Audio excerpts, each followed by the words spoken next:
Quando eu comecei minha caminhada pelo Evangelho, quando eu disse sim a Jesus Cristo, eu tinha muitas dúvidas e muitas perguntas para fazer. Eu era muito novo, eu tinha 9 anos de idade, mas tinha bastante dúvidas. Mas logo que eu me converti, eu entrei na sala da EBD, em qual a minha avó era professora, e era fácil responder algumas perguntas. Porque as que eu tinha vergonha de perguntar em sala de aula, quando eu chegava em casa eu perguntava para minha avó. E ela tinha sempre muita paciência para me responder. Foi um tempo muito gostoso, a gente conviveu muito perto dos meus avós nessa época. A gente tinha os cultos que eles faziam, além de levar a gente para a igreja. E eu fui crescendo assim e fui descobrindo algumas coisas sobre o que era, de fato, esse discipulado, esse seguir a Jesus.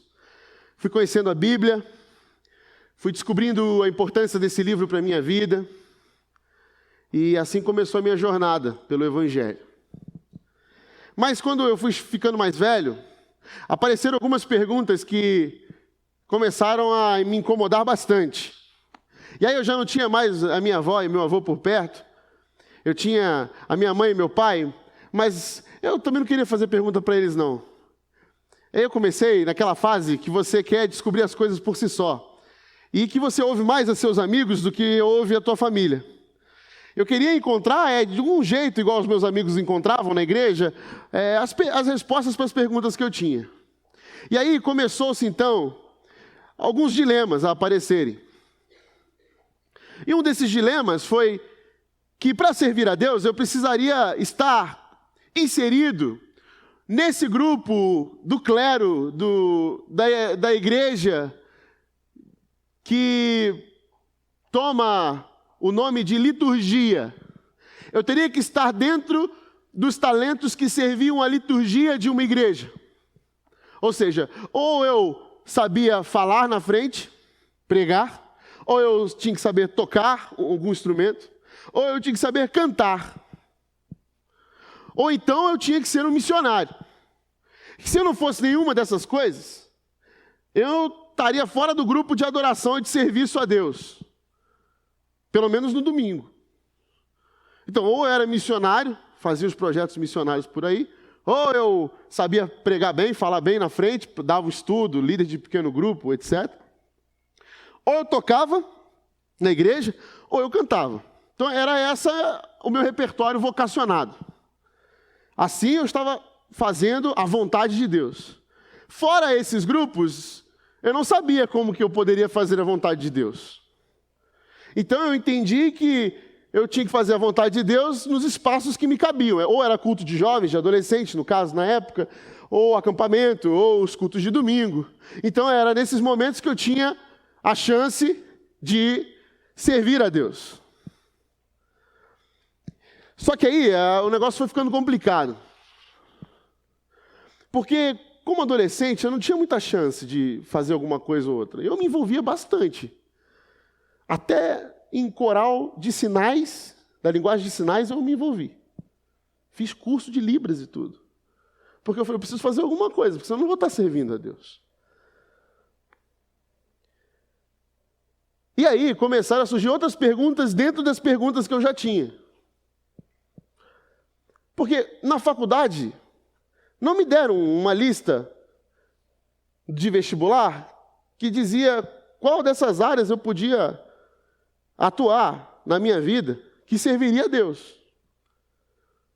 Lá só tinha lista de médico, cientista, químico, físico, professor, advogado, farmacêutico, jornalista.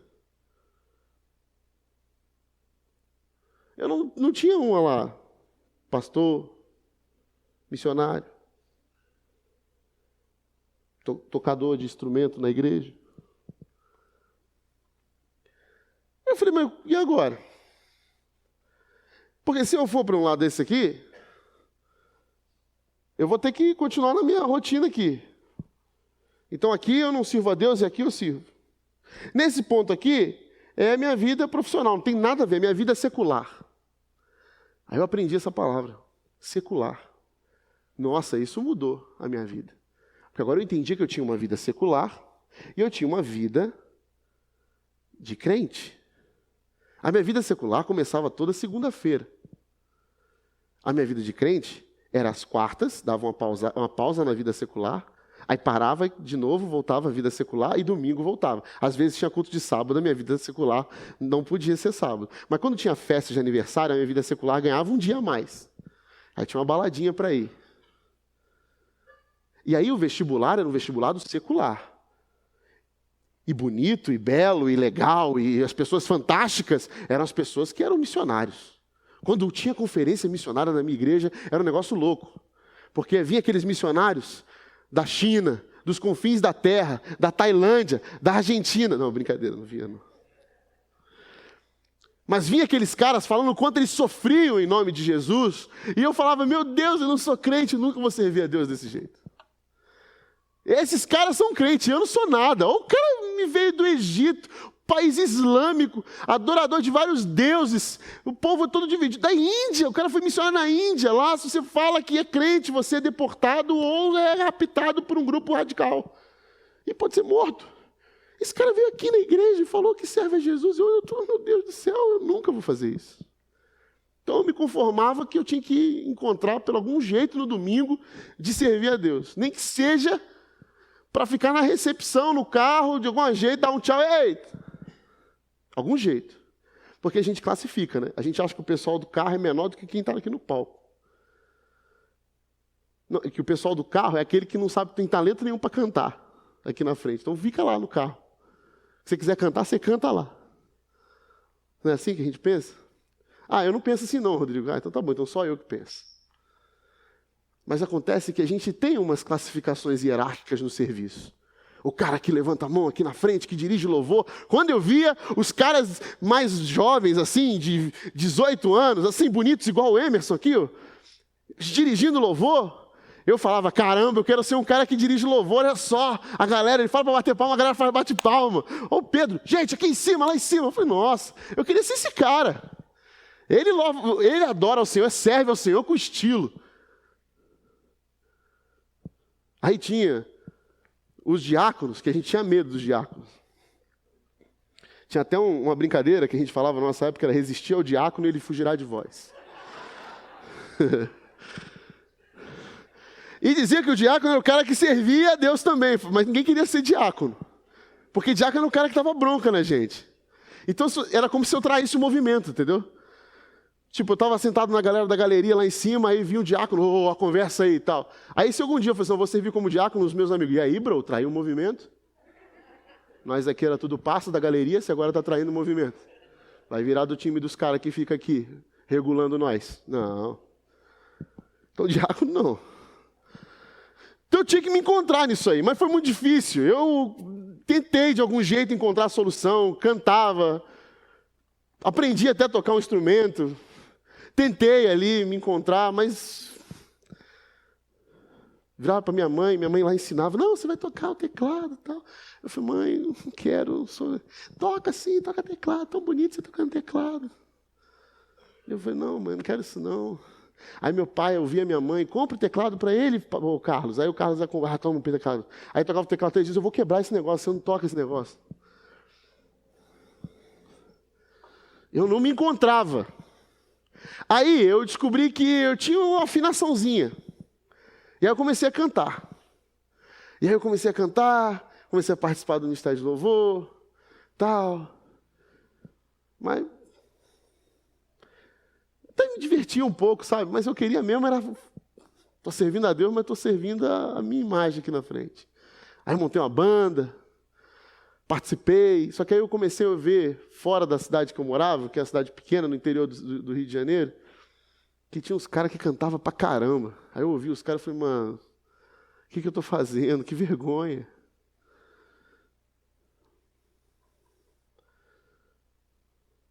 E aí eu decidi que eu ia fazer faculdade de jornalismo. Só que quando eu decidi entrar na faculdade de jornalismo, eu também decidi que já que é jornalismo, então acabou, eu não vou ficar fazendo média não. E saí fora. Falei, não quero esse negócio de igreja não. Na faculdade de jornalismo, eu fui colocado diante de algumas situações interessantes de público. E aí alguns amigos meus tinham medo de falar em público, de apresentar algumas coisas, uma matéria. Tinha a vaga para estagiário de apresentador de programa meia-noite da TV local. Eu vou. E eu ia, e eu não tinha problema nenhum. Eu falava na frente dos meus, nossa, Rodrigo, você é muito corajoso de falar na frente de todo mundo. Eu falei assim, não tem problema com isso aí não, isso aí é tranquilo. Eu achava que... Aí eu comecei a perceber, tem alguma coisa estranha, eu acho que eu gosto desse negócio, eu não tenho problema com o público. Eu estou à vontade, eu me sinto bem. E eu ia. E aí eu comecei a ver que tinha alguma coisa legal nisso aí. E eu comecei a me apaixonar de verdade pela profissão.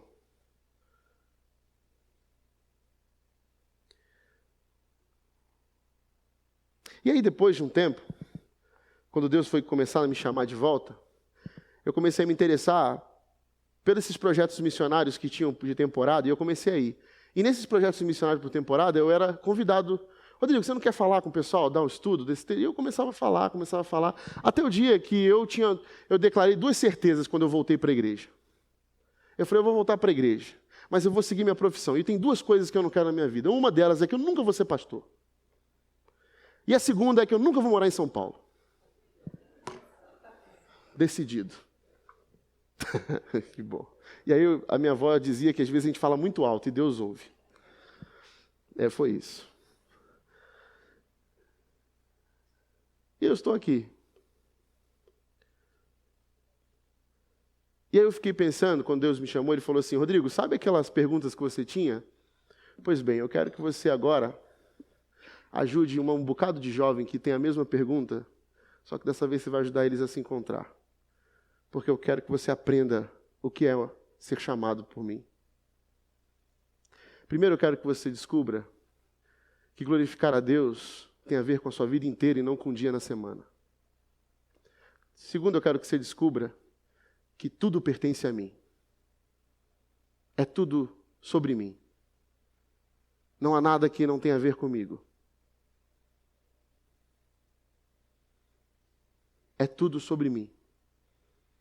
Se você vai ser um jornalista, é lá que você vai me servir.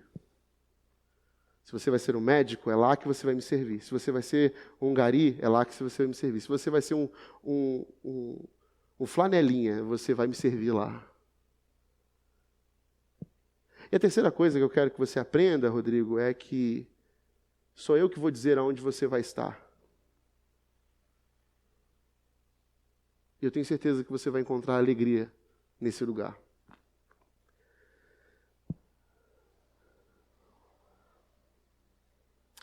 E hoje à noite a gente vai encerrar essa série sobre o mesmo chão.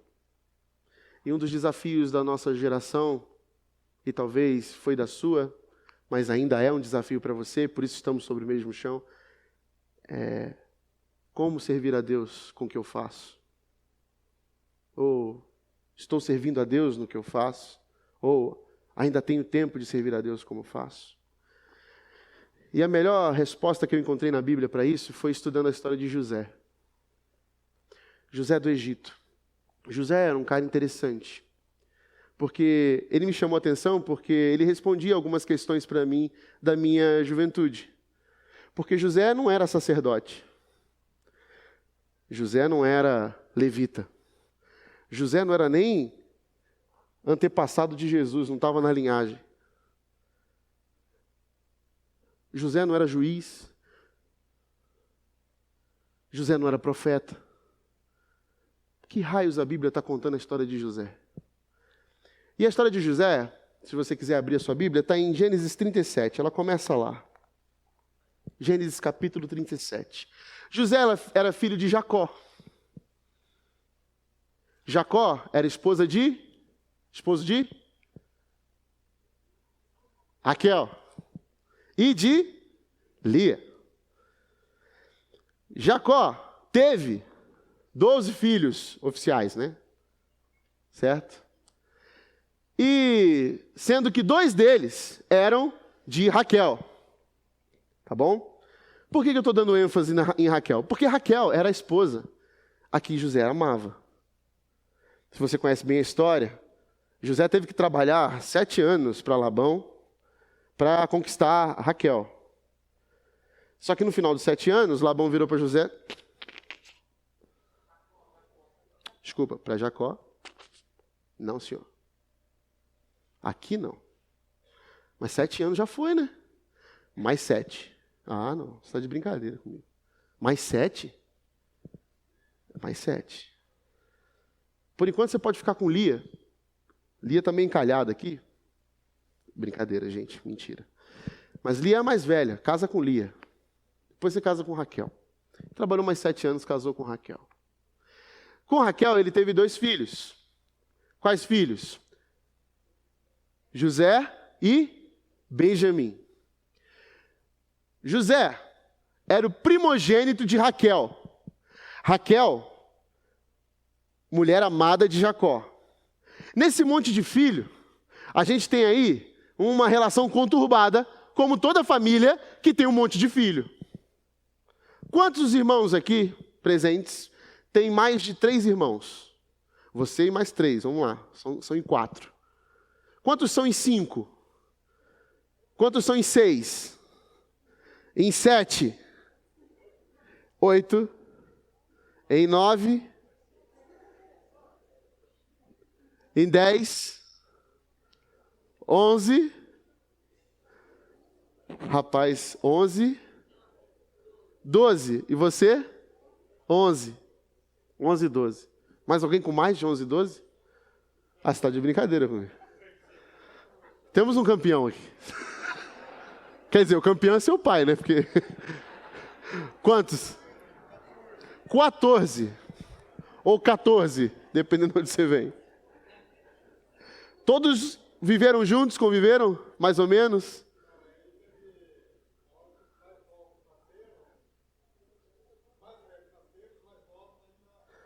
Ainda estava guardado ainda. Mas é um negócio muito doido, né? Bom, quem tem aqui mais de 2 irmãos... Aliás, quem tem mais de 1 irmão, porque um irmão ainda vai, né? É você e ele, beleza. Agora, porque tem aquela regra, a regra de 3 da família. Quando está você e ele, é você e ele, não tem como. Ou você se atura ou não dá, vai ser vocês. Agora, quando tem 3, você tem uma possibilidade de escolher, né? É aquele quando você pode se juntar com um ou pode se juntar com outro. E aí você faz o seu timinho. Então, assim, a relação familiar entre irmãos nunca é legal. Eu sou o 5º filho, né? São 6 lá em casa. E assim, eu convivi com eles bastante. E era muito louco quando a gente resolvia viajar junto. É um negócio muito louco. Meu pai está ali, não deixa mentir não, mas a gente viajava muito de carro. E como viajar muito de carro com 6 filhos, meu pai tinha vários carros bem grandes, era quase uma van. E aí, quando tinha viajar de carro com um monte de filho num carro grande, em distâncias longas, o que acontece nos bancos de trás? É isso aí. Viram um ringue do UFC, é uma coisa maravilhosa. A gente tem uma comunhão assim, a paz de Deus reina para quem está dirigindo. É quase um ônibus de excursão de passeio de colégio. É quase que a gente canta aquelas musiquinhas. O motorista, pode não, mas a gente não cantava não.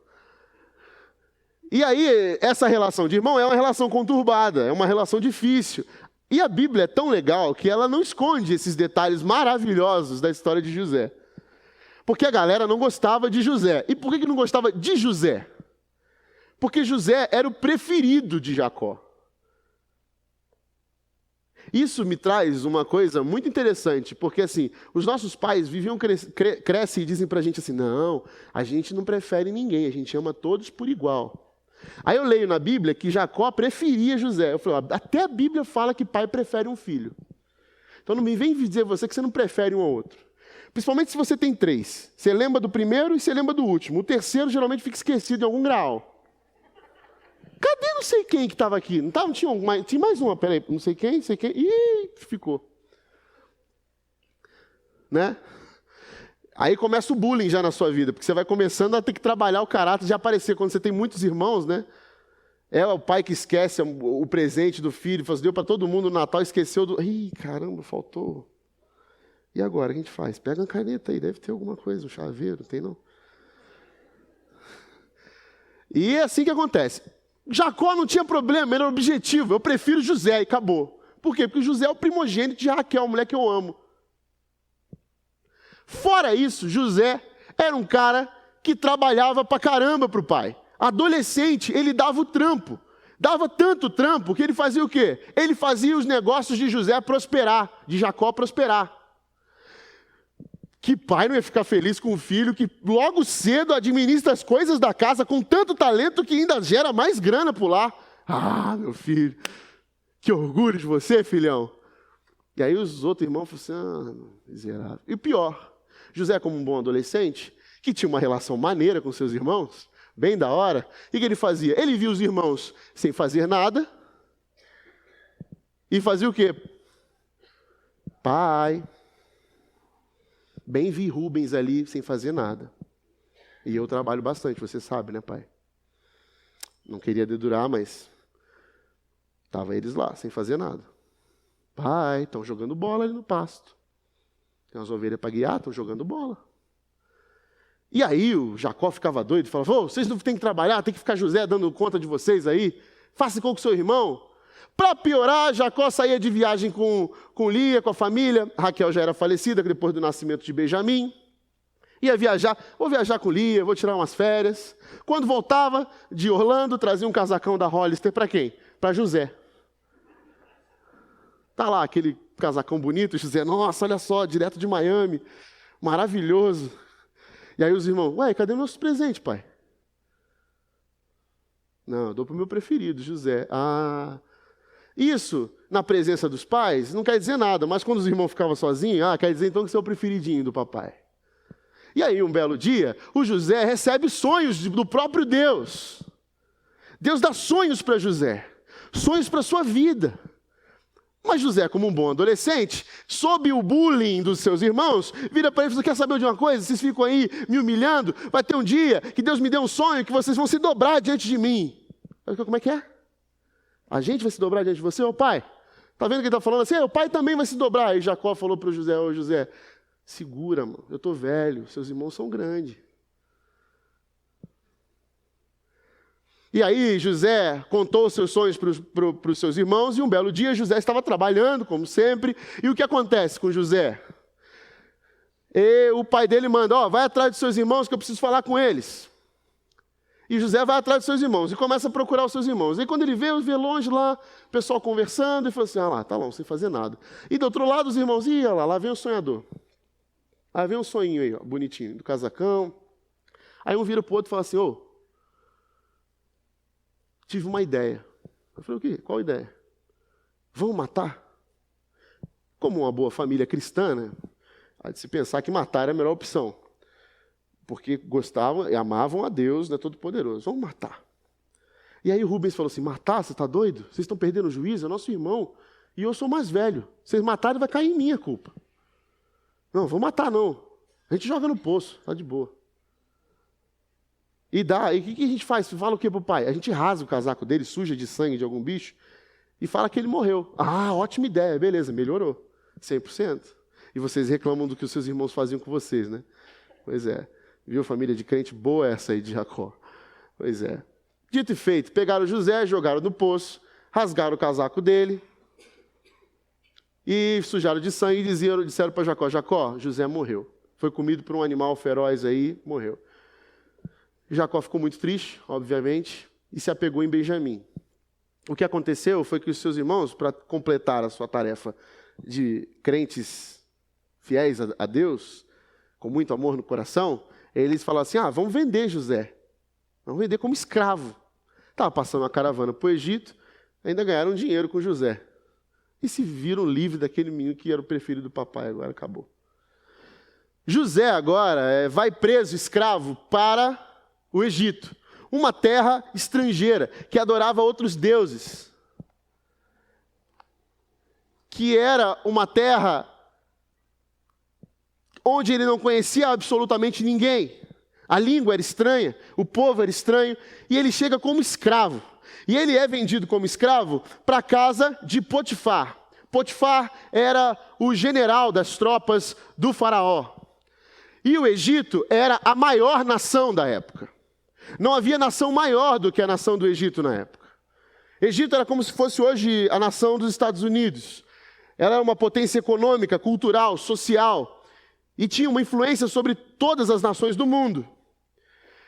José vai parar na casa do segundo homem mais poderoso do Egito. O cara que comandava as tropas, o maior poderio militar da época. Veja bem, quando José chega como escravo, ele poderia fazer o quê? O que Deus me colocou aqui? Me deu sonhos e me trouxe para esse lugar aqui, para ser escravo, injustamente. Meus irmãos me traíram, minha família me traiu, eu fui dado como morto. E agora eu sou escravo numa terra estrangeira.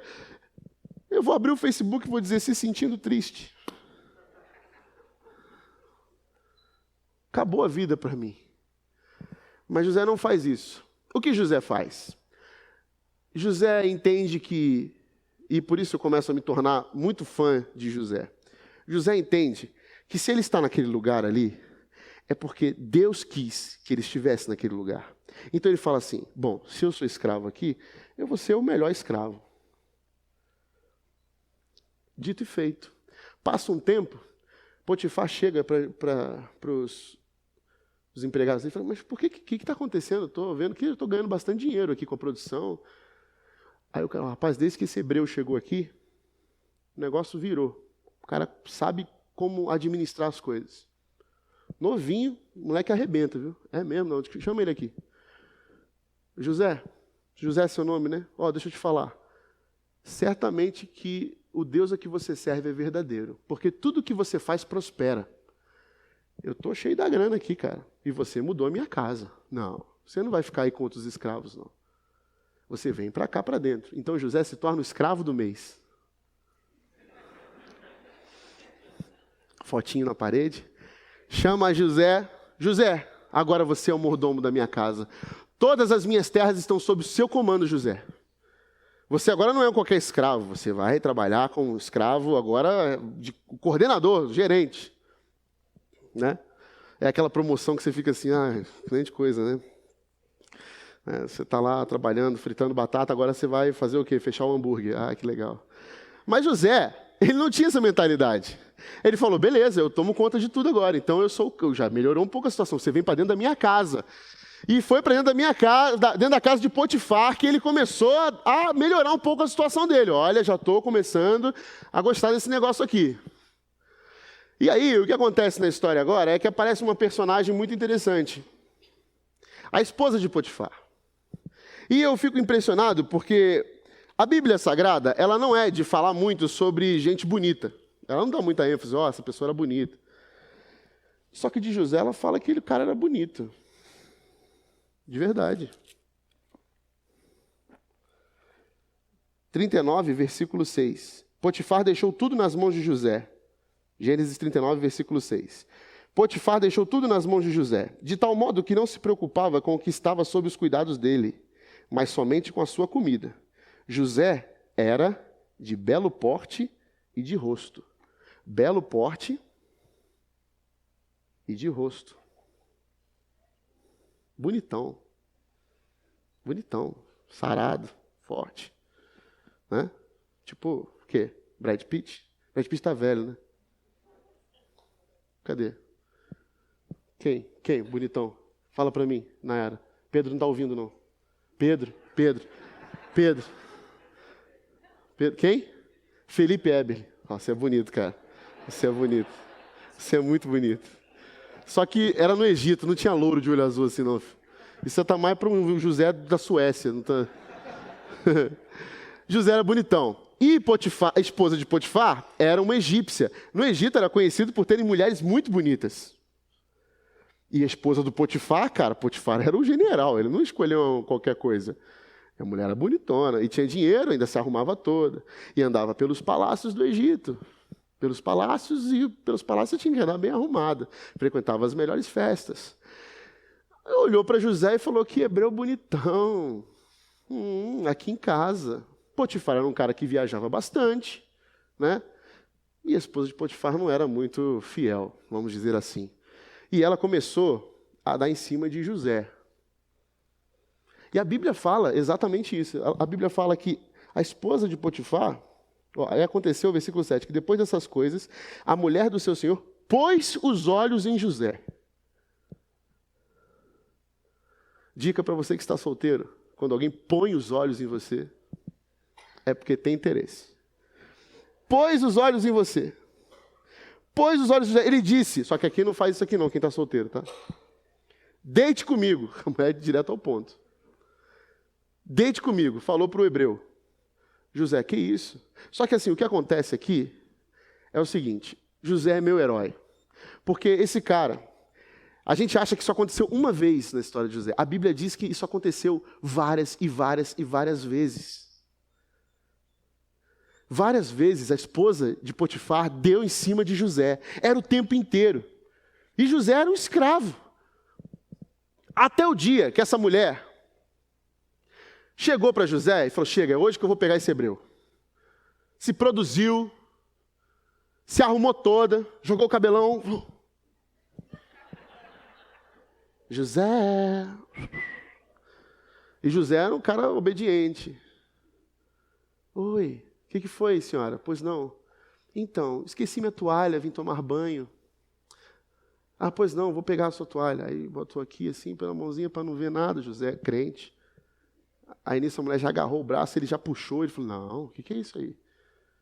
Não, isso aqui não pode não. Quando ela abriu a porta, José saiu correndo, igual um doido. E ela agarrou a roupa de José. Foi um negócio muito louco, que ela agarrou a capa, a roupa, arrancou a capa de José. José saiu correndo pelado no meio do Egito. Tá aqui, gente, eu não estou inventando. Depois você vai... Lê aqui. Eu adoro a Bíblia, cara. A Bíblia é sensacional. José sai correndo. Só que o que me chama mais atenção nessa passagem, e eu quero que a gente abra um parênteses muito legal aqui, é a resposta de José para a esposa de Potifar. Ele diz assim,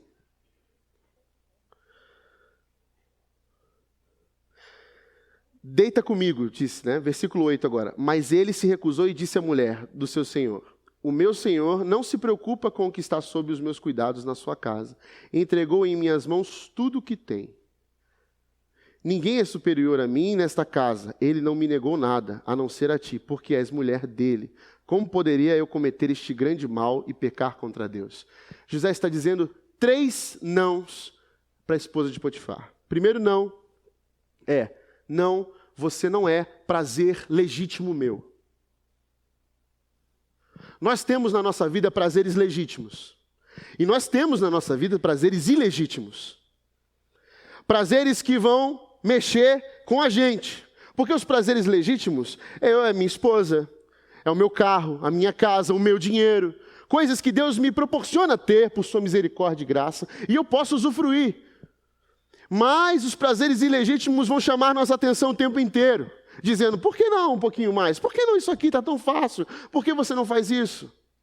Esses prazeres ilegítimos é que fazem com que as coisas que um dia Deus mostrou para você e deu para você se corrompam para uma maldade maior.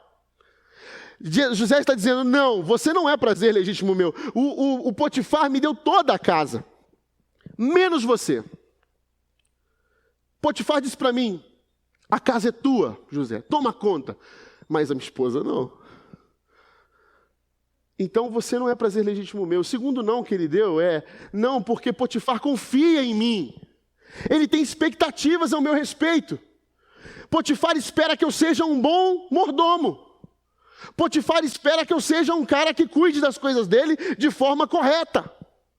Que eu não traia. Afinal, ele me deu a chave da casa dele. Ele botou em mim tanta confiança, eu não posso traí-lo.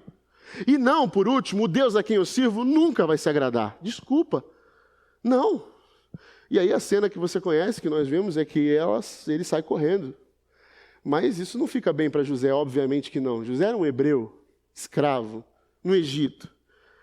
A esposa de Potifar fez o jogo dela. Se não quer se deitar comigo, então é você que vai para a cadeia. E a esposa de Potifar diz para todo mundo, inclusive para o seu marido, que José tentou agarrá-la. Então José vai parar no cárcere do rei. Veja bem, a Bíblia diz que vai parar no cárcere do rei. Existiu o cárcere normal e existiu o cárcere do rei. O cárcere do rei é a importância do prisioneiro que está ali. Afinal, José tentou ficar com a esposa do general da maior nação do planeta.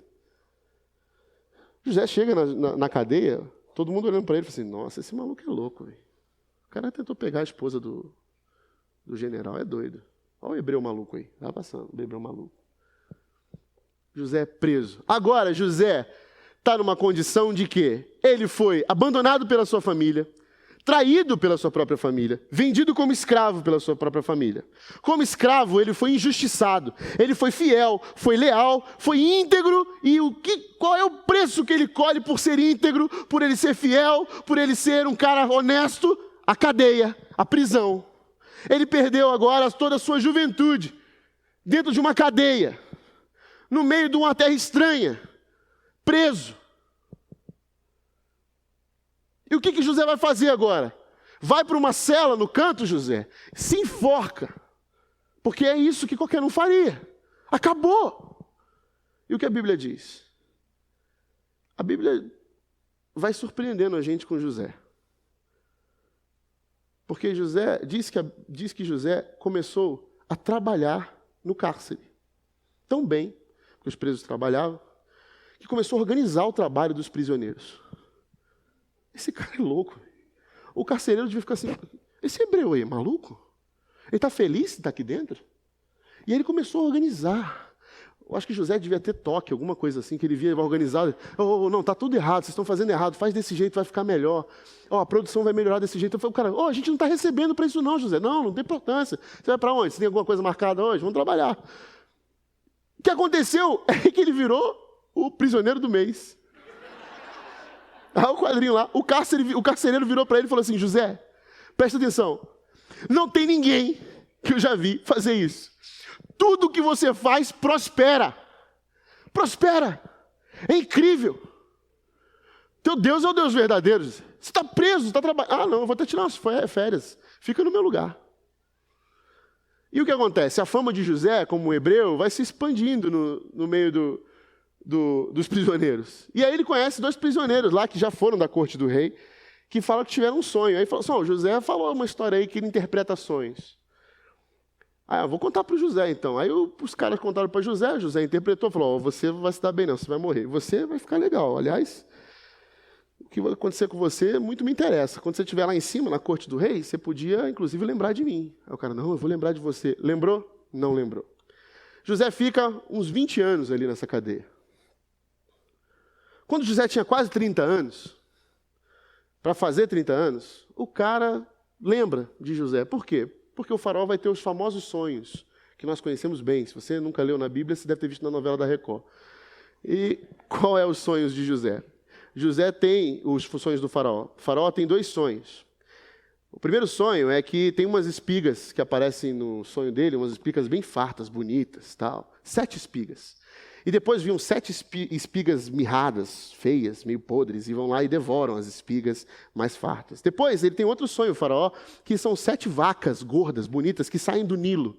E depois vem 7 outras vacas magras que saem do Nilo e devoram as 7 vacas gordas. É um filme de terror esse sonho do faraó. Horrível. Mas o faraó fica doido, acorda intrigado, chama os sacerdotes de todos os deuses, faz reunião, faz aquilo coisa. Ninguém explica. Aí o cara que teve o sonho traduzido, lembrou, tem um hebreu aqui na prisão. Olha só, já ia esquecendo. 20 anos passou.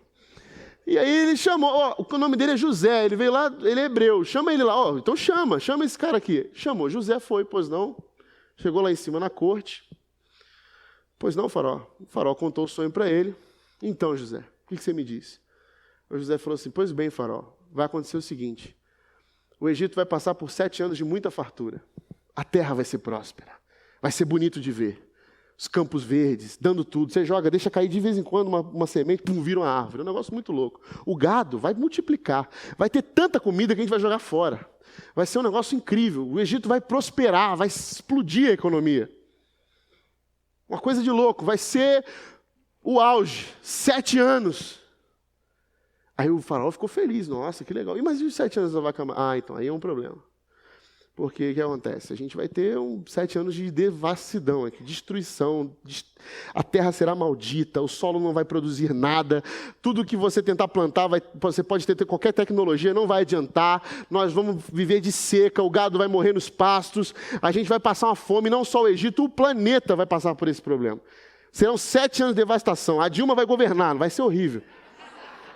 Estou brincando. Eu não resisti, desculpa. Mas, desculpa, brincadeira. O que acontece é o seguinte, 7 anos de destruição total. O faraó falou, o que eu faço? O que eu vou fazer? Não. Aí olhou para o sacerdote de um lado, olhou para os outros. E, gente, me dá uma ajuda. Aí o José, preparado desde os seus 14 anos de idade, um administrador, MBA em gestão de pessoas, cara fantástico, tirou o seu notebook, sua ponteira. É o seguinte, faraó, vai acontecer o seguinte, nós vamos ter aqui uma produção intensa nos 7 anos. Pois bem, nós vamos recolher 30% de toda a produção. O produto interno bruto do Egito vai ficar maior. Nós vamos armazenar em silos que vamos construir com a produção do dinheiro que nós vamos vender. Em todos esses anos, vamos armazenar comida suficiente para que dure e estoque e sobre nos próximos 7 anos. Valeu. O faraó, não, peraí. Não. Gente, toma, José.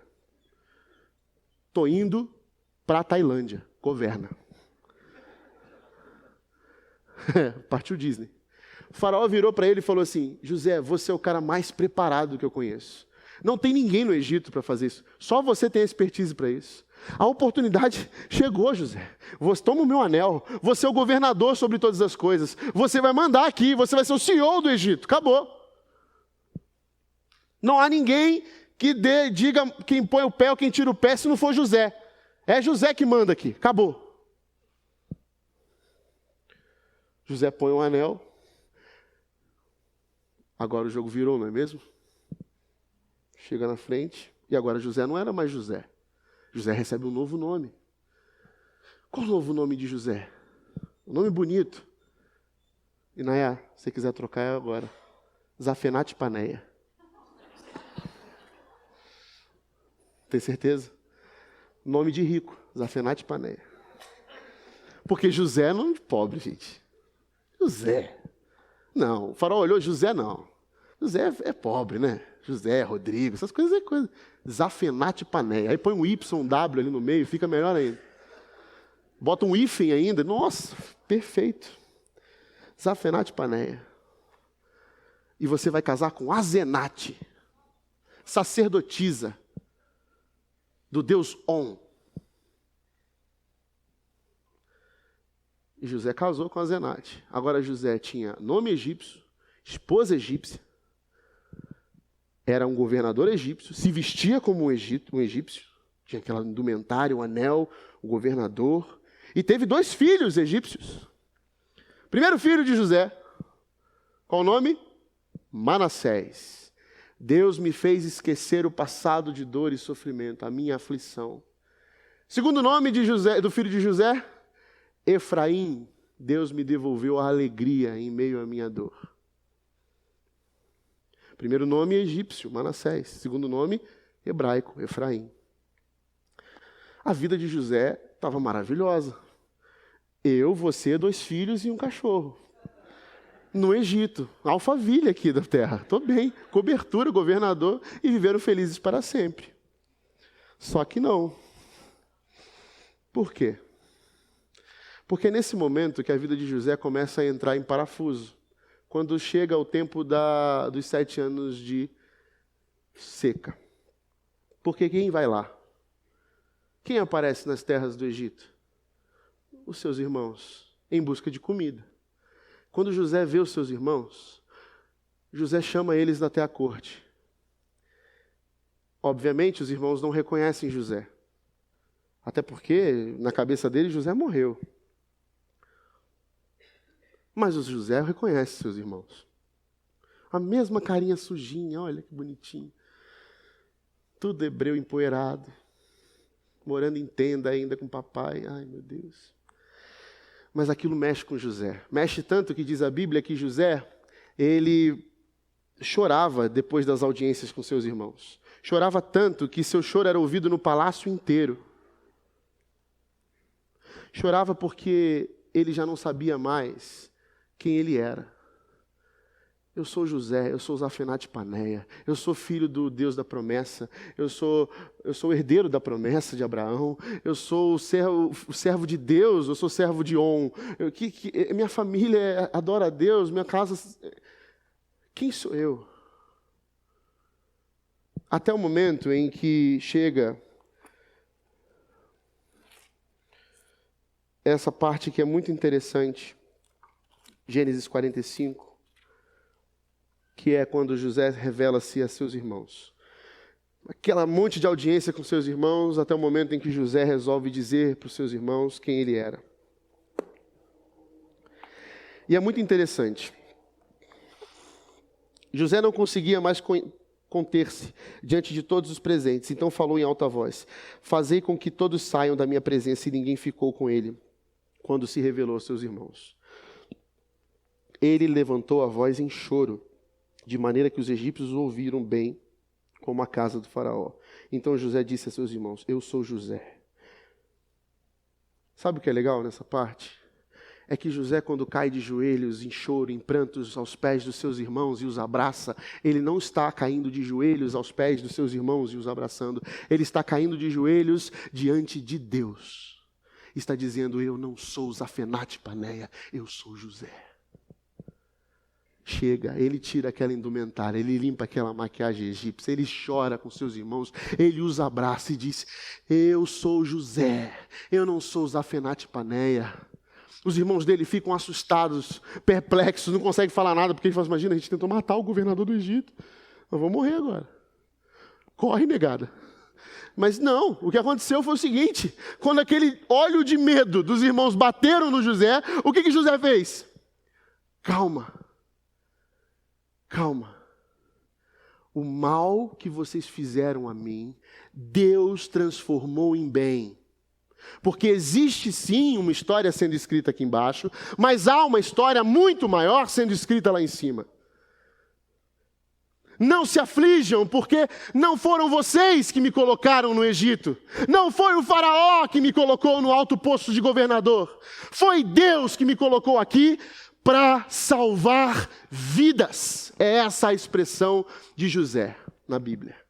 Deus me colocou como governador da maior nação do planeta para salvar vidas, para preservar vidas, para preservar a vida.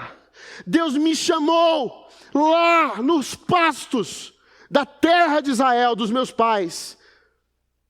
Me deu sonhos e eu permaneci acreditando neles, sem entender muito bem. Mas agora tudo faz sentido. Eu não sou Zafenate Paneia, eu não sou o que dizem que eu sou aqui no Egito, eu sou o que Deus diz quem eu sou. Eu sou aquilo que Deus me chamou para fazer. E Deus me colocou como governador, para servir a Ele. Eu sou herdeiro da promessa de Abraão. Esse que diz que onde eu colocar a planta dos meus pés, eu possuirei. Eu abençoarei os que me abençoarem, amaldiçoarei os que me amaldiçoarem. Eu sou herdeiro dessa promessa, eu sou hebreu, eu sou servo de Deus. E Ele me trouxe até aqui, para salvar vidas. Aí sim a história ganha outro rumo. José se encontrou. José encontrou sua vocação. José finalmente conectou a sua história com o que Deus escrevia. E a nossa história? A nossa história tem muitas coisas parecidas com a história de José.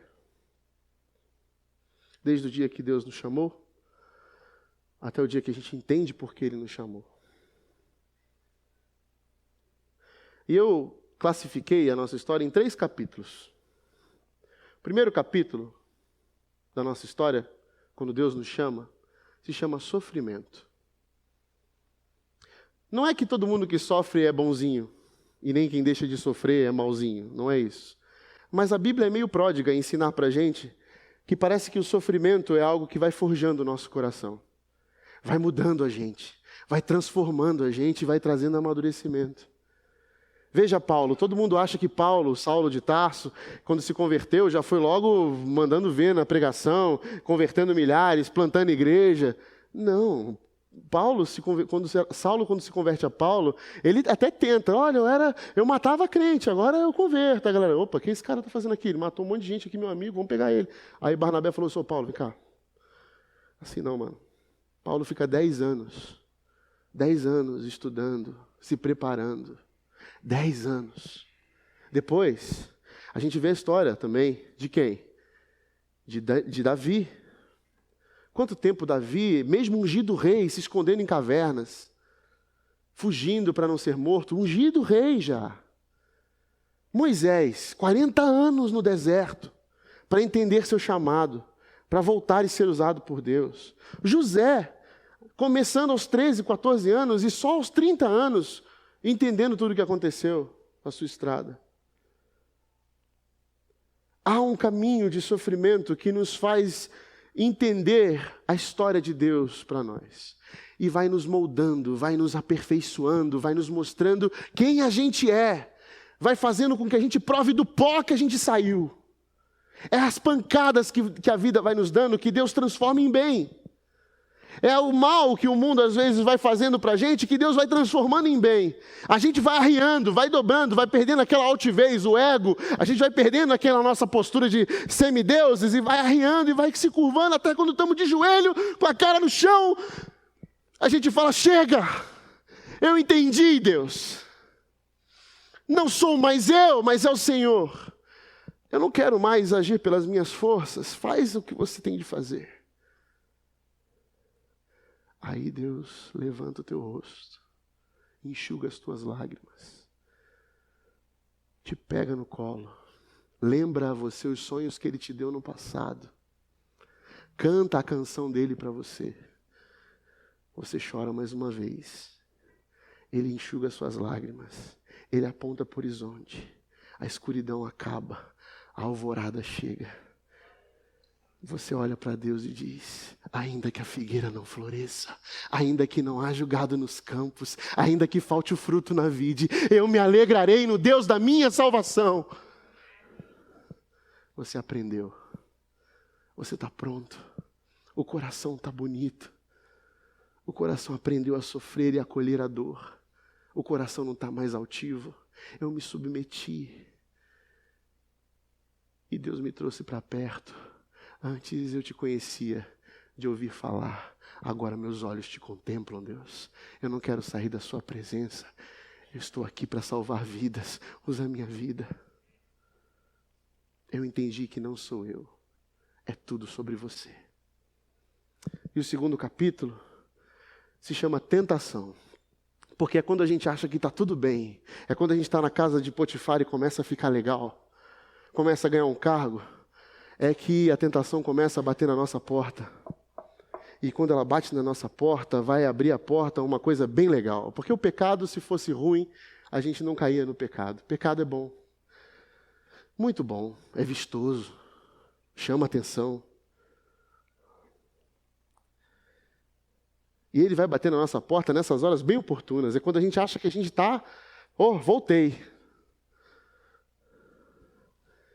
E quando você abrir a porta, você vai olhar dentro da cara do pecado e vai dizer assim, não, porque você não é prazer legítimo meu.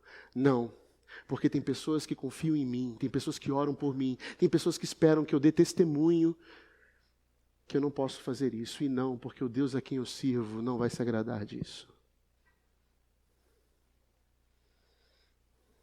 É quando a tentação bate na nossa porta que a gente tem que se lembrar daquilo que Deus deu para você e daquilo que não é seu e que Deus não deu para você.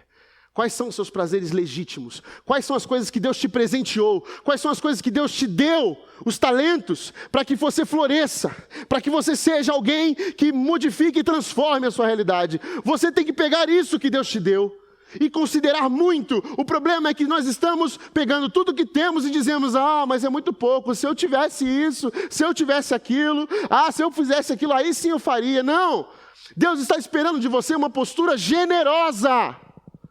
E generosidade tem a ver com olhar para aquilo que se tem e falar, é muito, é demais. O que eu estou ainda retendo comigo que não partilhei, o que eu ainda estou sugando para mim que não estou dividindo, porque tem gente precisando do meu talento que eu ainda não servi, quais são os ambientes que precisam de mim e eu ainda não cheguei. Porque todos esses prazeres legítimos que Deus tem me dado, o que eu tenho feito com eles? O que eu tenho feito com tudo que Deus tem me proporcionado? As minhas oportunidades, o que eu tenho enxergado nelas? Ou eu apenas enxergo ela como um modo de saciar os meus desejos, de fazer a minha própria vontade, de dizer para as pessoas que eu sou bem-sucedido? A minha vocação, por acaso, tem a ver comigo ou tem a ver com Deus? A minha vocação tem a ver com a minha satisfação pessoal, com o meu sucesso pessoal? Ou a minha vocação tem a ver com o serviço, com entregar para o outro aquilo que eu tenho de melhor, que Deus colocou em mim? Quando nós achamos o que temos pouco, é quando olhamos para o lado e queremos ter prazeres que não são nossos.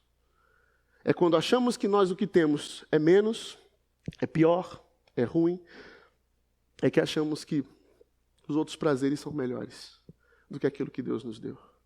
Não, você não é prazer legítimo meu. Não, você não pode, eu não posso me render a isso porque tem gente orando por mim.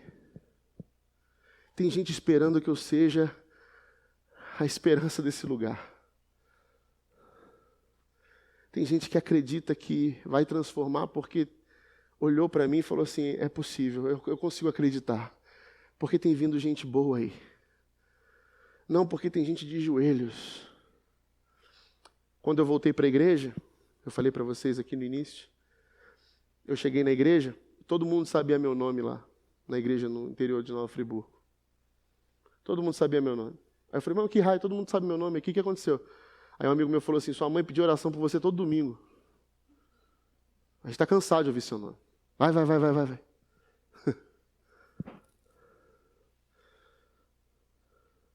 Mãe é ao concurso, né? Não tem como, ela sempre ora.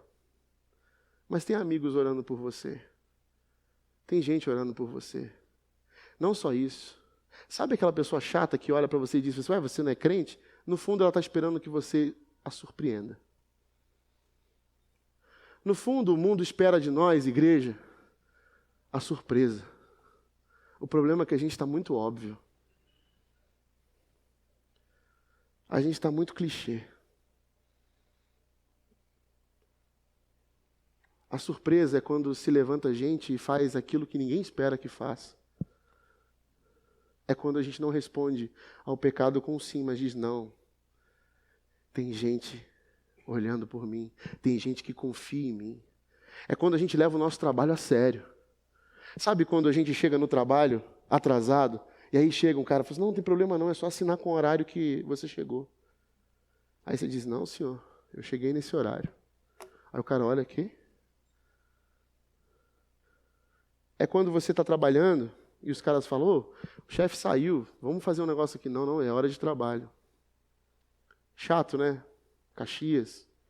Tem um monte de nome que você pode inventar para isso. Eu tenho um nome para isso. Integridade. Você está recebendo para aquilo, você responde aquilo, você dá testemunho daquilo. As pessoas me perguntam, como eu posso dar testemunho no meu trabalho de que eu sou crente? Seja íntegro, primeiro. Tem muita gente que quer levar a Bíblia para o trabalho, quer fazer grupo de oração no trabalho, mas não consegue nem assinar um ponto na hora que chega, certo? Falta, diz que está com conjuntivite, lava o olho com sabão, aí chega, aqui, estou cego. Faltei porque eu estou com conjuntivite. Vai pegar, hein? Gente que se dobra fácil.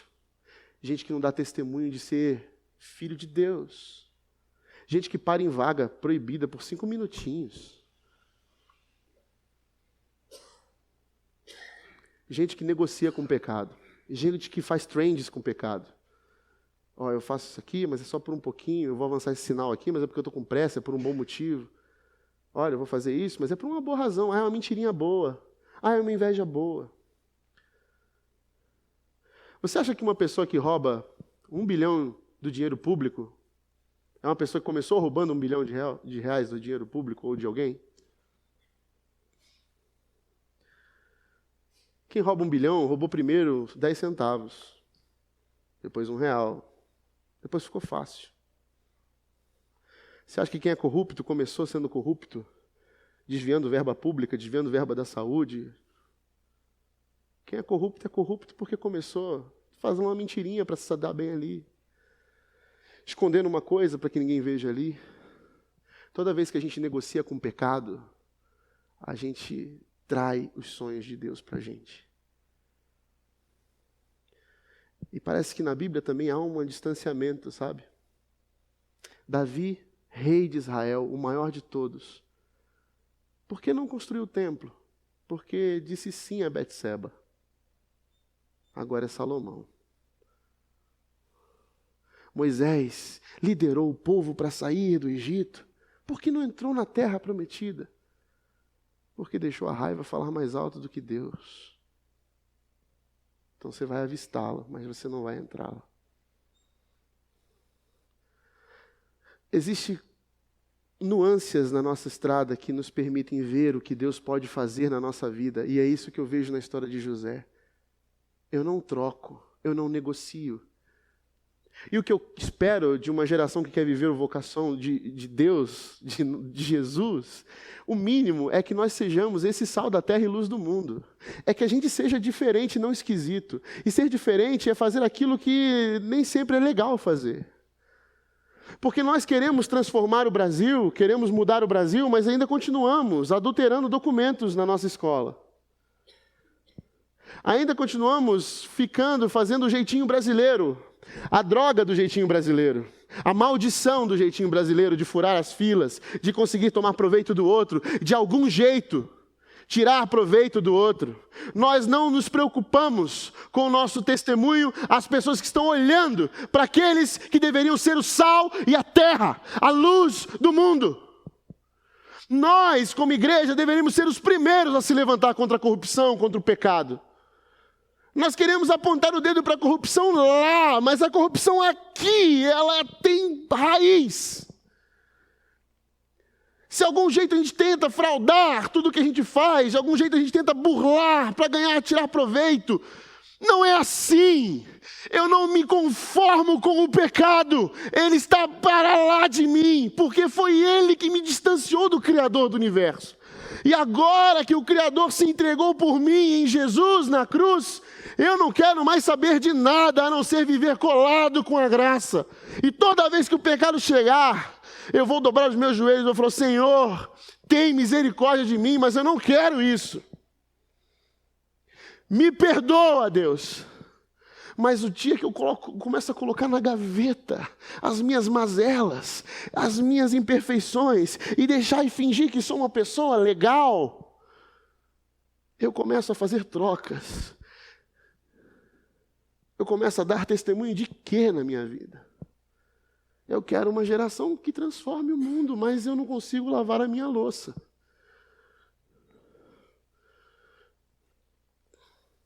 Eu não consigo dar testemunho aonde eu estou. E agora eu quero fazer um belo discurso, politicamente correto. Não. Não, você não tem poder aqui, pecado. Tem gente me olhando aqui, tem gente olhando para nós, tem gente esperando de nós a luz do mundo.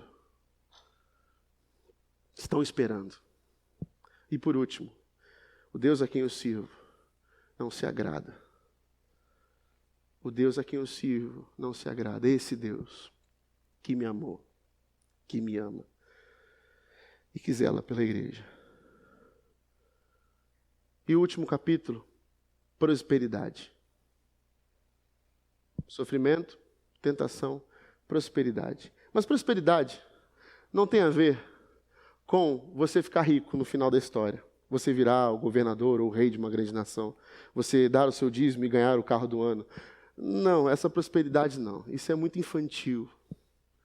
Prosperidade tem a ver com se encontrar no que se faz. Eu não sou Zafenate Paneia. Eu sou José. Eu não preciso ser alguém que vocês querem que eu seja. Eu preciso ser aquilo que Deus me chamou para ser. Isso eu preciso ser. Tem uma história de 2 rabinos que conversavam no jardim. E um rabino perguntou para o outro: você não tem medo de que quando você chegar no céu, Deus te perguntar: por que você não foi um Moisés, um Elias? Aí o outro rabino pensou, olhou para ele e falou assim: não, eu tenho outro medo. Que medo? Eu tenho medo de Deus chegar lá e perguntar assim: por que você não foi você? Por que você não foi você? Eu te fiz desse jeito, único, incrível. Pronto para servir a um chamado que eu preparei para você antes que você nascer. E você abdicou da oportunidade incrível de fazer parte do que eu estou fazendo no mundo, para saciar os seus desejozinhos hedonistas, efêmeros. Não. É quando a gente descobre quem a gente é em Deus, é que você vira para quem está ao seu redor e diz: eu não sou Zafenate Pané, eu sou José. E eu estou onde estou. Não importa onde eu estou. Para salvar vidas. Eu sou um médico. Eu sou um professor. Eu sou um gari. Eu sou um caixa de supermercado. Eu sou um jornalista. Eu sou um missionário. Eu sou um pastor. Eu sou uma dona de casa. Um pai de família. Um avô. Eu sou o que sou, porque Deus me chamou para salvar vidas. Quando isso chega até nós, a gente entende o chamado de Deus. E aí a gente percebe que o mais importa não é estar onde o que as pessoas querem que a gente esteja, ou ganhar o dinheiro que as pessoas acham que é sucesso se ganhar, ou ter a profissão que é a mais popular, ou a fama e o poder que é preciso ter. Mas importa estar aonde Deus quer que você esteja. Importa estar com o teu coração cheio. Eu tenho toda a minha capacidade intelectual, eu sou um cara super conhecido, mas não me importa onde eu esteja. Pode ser na cadeira da ONU, como na tribo Yanomami, aqui no Brasil. Se eu estiver aonde Deus me colocou, não importa. Eu posso ser o maior jornalista do mundo. Eu posso estar ou no Morro do Borel, ou então ganhando o Pulitzer. Não importa. Eu estou aonde Deus quer que eu esteja. E isso faz toda a diferença, porque é assim que a vida ganha sentido. É assim que a vocação ganha brilho. É assim que damos testemunho. Não importa o quanto você é super. Importa o quanto o seu Deus te faz ali. Te usa ali e transforma ali. Porque nós queremos transformar vidas fazendo do nosso jeito, mas nós não transformamos vidas. Porque nós não temos o Espírito Criador. Nós somos criação, recebemos o dom da vida. A gente traz o Criador com a graça e o amor de Jesus. A gente traz o reino, a gente sinaliza o reino, aonde quer que seja. Não existe vocação determinada por ambientes eclesiásticos. Deus não cabe nos nossos paradoxos nem nas nossas caixinhas. Deus está para além do universo, rompendo a aurora com o seu poder e a sua graça, através de tudo e de todos. É o poder de Deus através das nossas mãos que transforma o caos em jardim. É quando entendemos o chamado de Deus, é que nós paramos e dizemos: eu não sou Zafenate Pané, eu sou José. Eu sou José. Eu sirvo a Deus.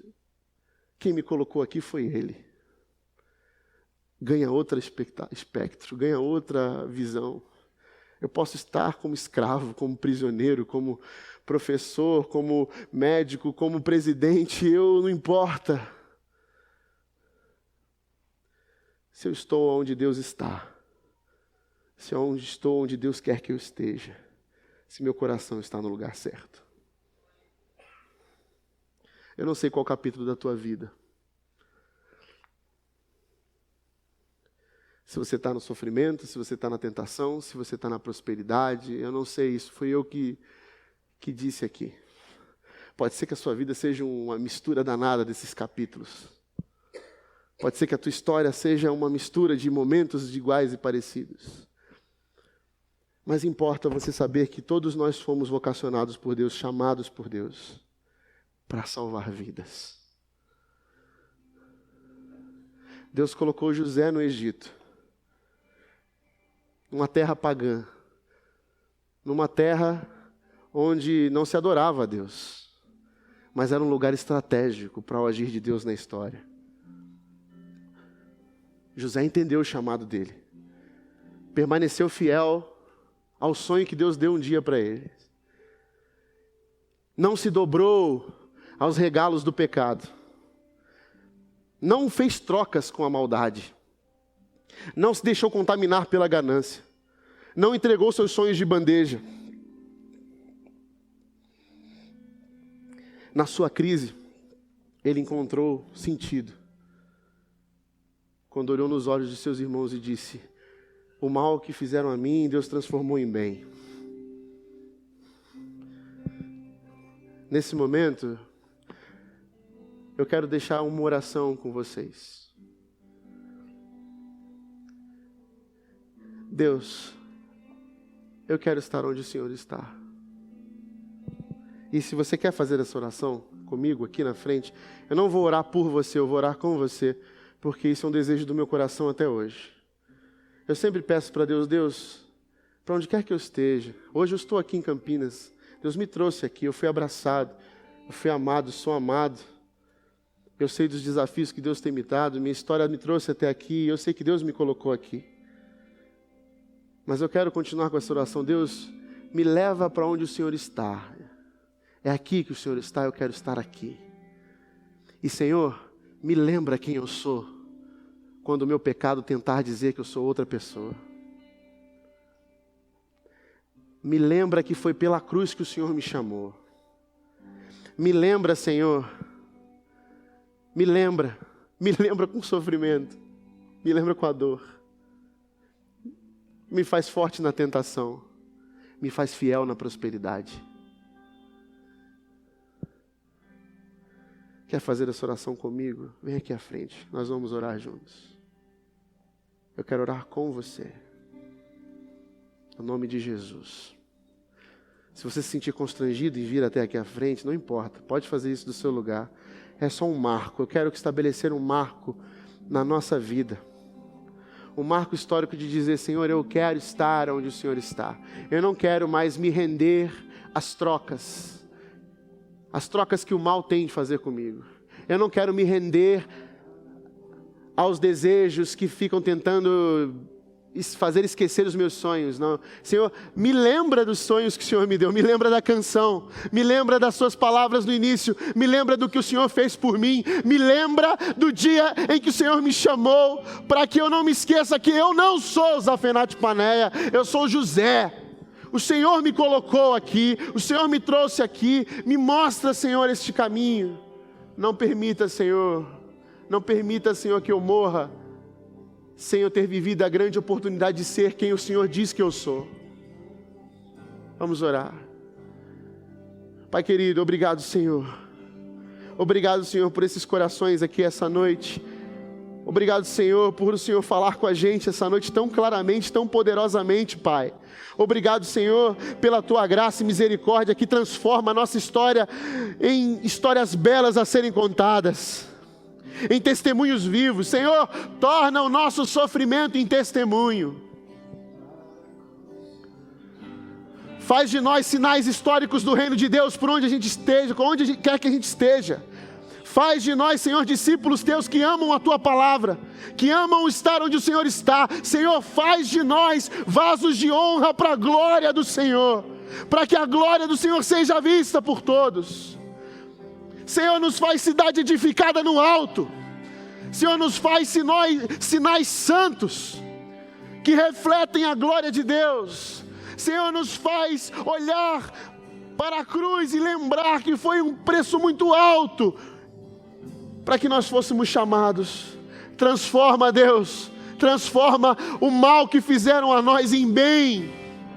Reescreve uma história nova, porque nós sabemos que os Teus caminhos são mais altos do que os nossos, que os Teus sonhos são maiores do que os nossos. Em nome de Jesus, Pai, com o Teu Santo Espírito nos capacita para essa obra maravilhosa que começa em nós.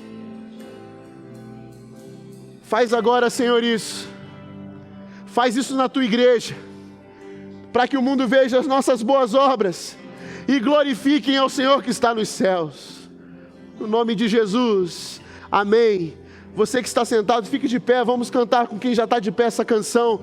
Cante do seu coração, lembrando de tudo aquilo que Deus te chamou para fazer. Cante forte, abrace quem está do lado, mas cante sem perder a oportunidade única na vida, de dizer para Deus, de hoje não passa.